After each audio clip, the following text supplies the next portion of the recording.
আসসালামু আলাইকুম। এখন মাত্র সন্ধ্যা ৭টা বাজে। আমার সেই পুরাতন মিরপুর ডিএইচওএস বেড়িবাঁধ আশুলিয়া হয়ে বাইপাইস দিয়ে নামবো। কেবলমাত্র আশুলিয়া ব্রিজের কাছে আসলাম।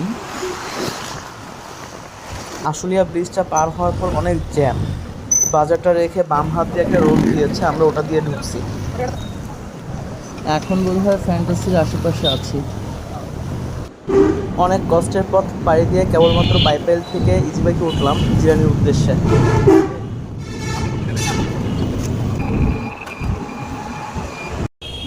জিরানি এসে পৌঁছালাম। ইজি বাইক থেকে নেমে যাওয়ার পথে কুত্তের বাচ্চা ফুটফুটে সুন্দর এগুলোর সাথে দেখা হয়ে যায়।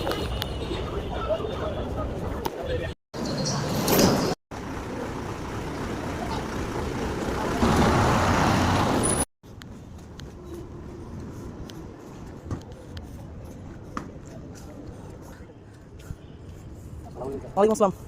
এই পরিষ্কার করা হয়েছে ভালোভাবে এই ময়লাগুলা? লাইট লাইট এই জায়গাটা দরকার ছিল।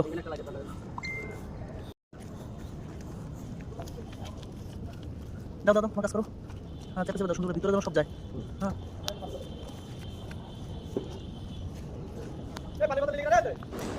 মাত্রই আমার গন্তব্যে এসে পৌঁছাইছি বলতে গেট দিয়ে ঢুকলাম। রেডিমিক্সের গাড়ি অলরেডি চলে আসছে ঢালাইয়ের জন্য। এখন ছাদে যাচ্ছি, যে দেখি কি অবস্থা।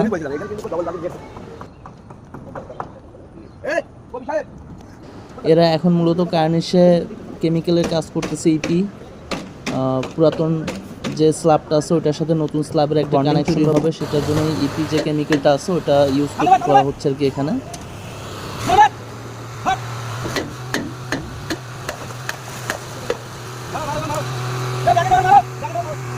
সাদ আল্লাহর মতো মোটামুটি ভালোই ব্যান্ডিং হয়ে গেছে, সব কাজই ওকে। এখন ঢালাইটা শুরু হলে ঢালাইটা শেষ করা পর্যন্ত কোনো সমস্যা না হয় সেই অপেক্ষায় আছি। বাকিটা দেখা যাক কী হয়। সারা রাত আজকে এখানে ডিউটি, ইনশাল্লাহ দেখি। ঢালাই আল্লাহর রহমতে আমরা সম্পূর্ণ করেছি, কিন্তু শেষ পর্যায়ে আমি আর কোনো ভিডিও নেইনি, যার কারণে আর দেখাতে পারিনি।